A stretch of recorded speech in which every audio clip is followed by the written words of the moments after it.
আসসালামু আলাইকুম।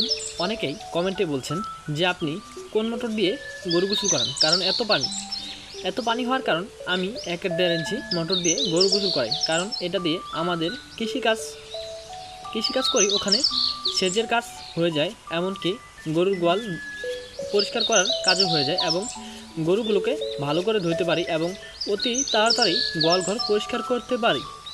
এমনকি এটা দিয়ে পানি দিয়ে অনেক সুবিধা, কারণ পানি অল্পতেই গলিঘর পরিষ্কার করতে পারি, এমন ভালো করে গরুগুলো ধুয়ে দিতে পারি।